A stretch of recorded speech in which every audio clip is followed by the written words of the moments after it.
Hey friends, it's Brigie from Boujee, Texas BBQ, and we're gonna make a holiday picanha roast, also known as top swirling cap. First, you're gonna need to gather a couple ingredients: coarse salt, a black pepper melody, and a binder of your choice that we'll get into a little later. The first step we're gonna do is score the fat cap. This fat cap is not too thick, so I'm not going to trim it down. You're gonna wanna cut deep enough into the fat cap, but not penetrating any meat. When the fat renders down with this specific cut of beef, it is so good. So that's why I'm choosing not to trim it down. You can absolutely trim it down if you're not a fat fan. Next, we're gonna add a binder. I'm using a high grade avocado oil, but honestly, you can use any avocado oil or any hot burning oil. Since we are going to sear this roast at the end, that's why I'm using a hot burning oil. I don't want to burn the seasonings off, but you can use any binder of your choice. Now let's talk about our seasonings. What's making my holiday roast a little extra bougie is the salt that I'm using.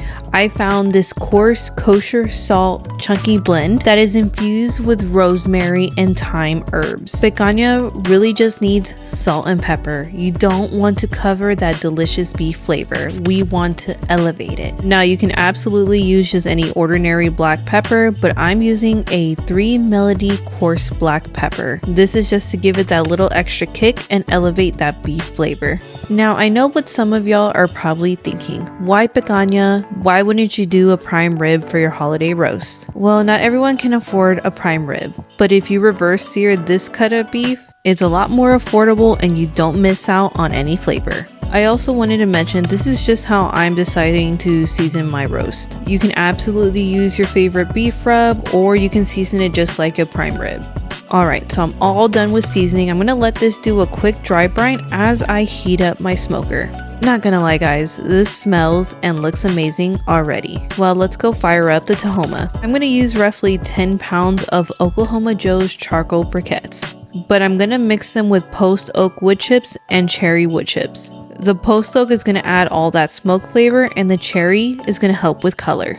I like to add a 1-to-1 ratio of charcoal to wood chips. That way I can have steady temperatures throughout the cook without any flare-ups. I am going to add extra wood chips at the end for the reverse sear. This will help keep the Tahoma nice and hot. And just a reminder to empty out the ashes before every cook. Wood chips that fall to the bottom are perfectly okay. I recommend using 3 tumbleweeds, and don't forget to open the vents before igniting your fire. You want to make sure it has a proper airflow, so don't close it up right away. Let it breathe for a couple minutes before locking it up. Once your smoker reaches 225 degrees, add a probe so you can monitor the internal temp, and we're going to smoke it for about 45 minutes to an hour at 225 degrees, which is just enough time to prep those holiday sides. Once your roast is almost at 120 degrees internal, it's time to heat up the Tahoma. Pro tip, make sure your charcoal is all the way down. Even though the hopper is slanted, it's meant to push the charcoal down a little bit slower. But for the sear, we need it nice and hot, so just push it down and lock it back up. Don't forget to lock it or you will get an error code. Before pulling the roast off, we're going to program our Tahoma to 500 degrees. That way the fan can kick on as we remove our roast.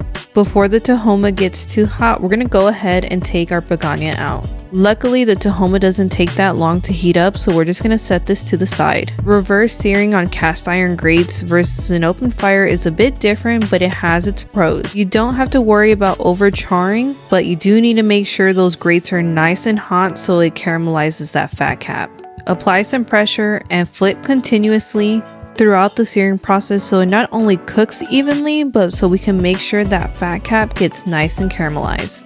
Also, don't overdo it. Make sure you still monitor the internal temp. I'm going to sear it until it reaches an internal temp of 130 degrees because remember guys, even though it's resting, it doesn't mean the internal temp is not rising. I have my picanha exactly where I want it, so I'm just going to set it to the side and allow it to rest. The fat cap and the color is exactly what I wanted.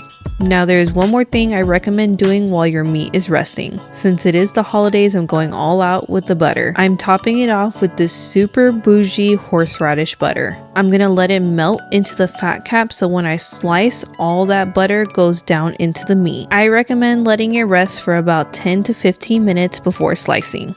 Alright friends, it's officially time to slice.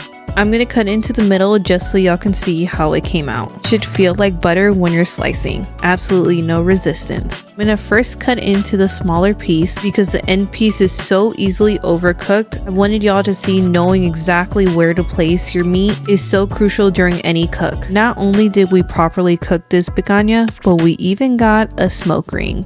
And the juices are still flowing. I know it's a little bit hard to see on camera, but as I slice into the fat cap, my knife is just gliding through, which is a sign that the fat cap is completely rendered. If there's any resistance while you're slicing into the fat cap, that means it's still chewy, and I don't recommend you trying to eat it. That's why it's so important to make sure those cast iron grates are nice and hot before attempting any type of a reverse sear, especially on a cut with such a thick fat cap. Alright, well that pretty much wraps up this video. I hope you and your families have a wonderful holiday. Till next time guys, enjoy.